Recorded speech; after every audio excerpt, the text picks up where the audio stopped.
yang kayak gini.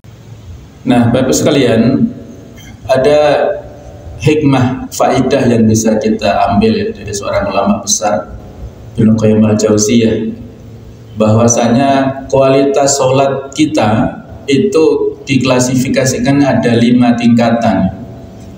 Tingkatan yang paling rendah itu tingkatan lalai, di mana tipe pertama ini dia berdosa dan bisa dihukum atau mu'aqabun.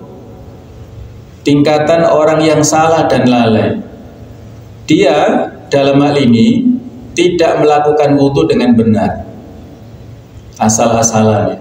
Wudunya sebagai syarat sahnya sholat dilaksanakan secara asal-asalan, tidak sempurna, atau sholat tidak pada waktu yang tepat, sudah molor dan sudah melebihi ya, lewat waktunya, atau tidak memastikan dia melakukan semua rukun sholat yang diperlukan. Ini berarti dia telah mendolimi dirinya sendiri. Inilah yang diancam di surat Al-Ma'un, fawailun lil musallin, maka celakalah bagi orang-orang yang sholat, yaitu alladzina hum an sholatihim saun, orang yang lalai atau yang teledor ya dalam sholatnya.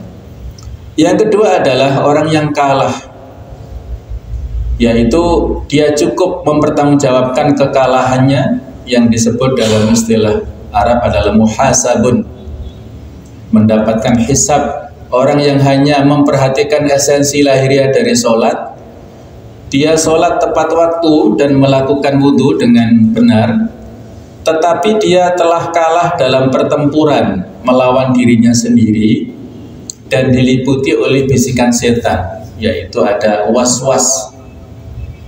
Sholat secara fisik, secara zahir, tetapi tidak dengan sepenuh hatinya, hatinya kemana-mana. Sholat di sini tapi hatinya ke mall, hatinya ke persoalan kantornya, hatinya ke persoalan rumah tangganya, dan lain-lainnya. Kayaknya yang kedua ini banyak ya.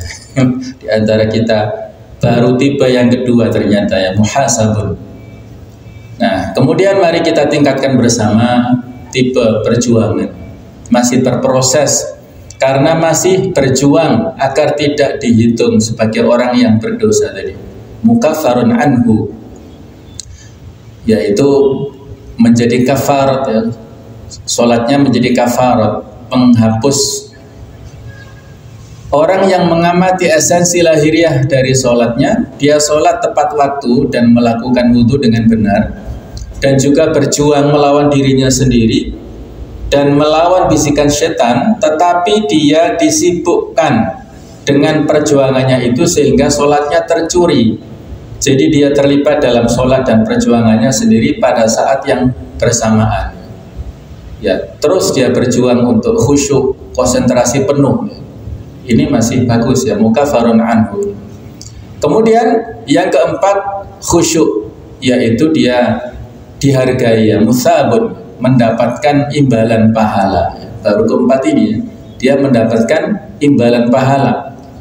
Orang yang ketika dia berdiri untuk berdoa, dia memenuhi semua rukun sholat dan hatinya sepenuhnya fokus dan waspada agar tidak kehilangan sholatnya. Perhatiannya adalah melakukan sholat dengan benar dan sempurna. Hatinya sangat tenggelam dalam doa dan penyembahannya kepada Allah Ta'ala. Ini tipe yang sudah luar biasa ya, walaupun tipe yang belum maksimal, tapi tipe keempat ini sudah luar biasa. Kalau kita sudah sampai tingkat ini sudah bagus sekali. Nah, kemudian tipe yang tertinggi, tipe sempurna, yaitu tipe yang mendekat kepada Tuhannya, sholatnya akan menjadi sumber kegembiraan baginya. Muqarrabun min rabbih, dia mendekat kepada Allah Ta'ala.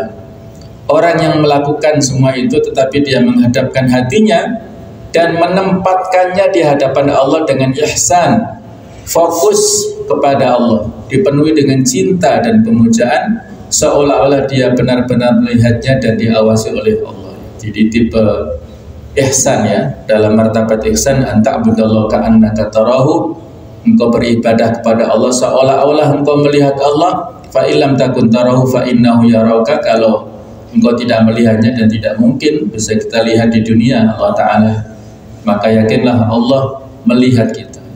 Was-wasnya lenyap dan penghalang antara dia dan Allah terangkat sehingga dia dekat dengannya.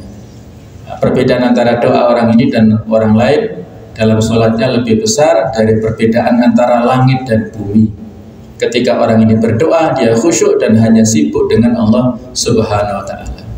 Ini adalah tipe sholat para sahabat, para salafus soleh yang luar biasa.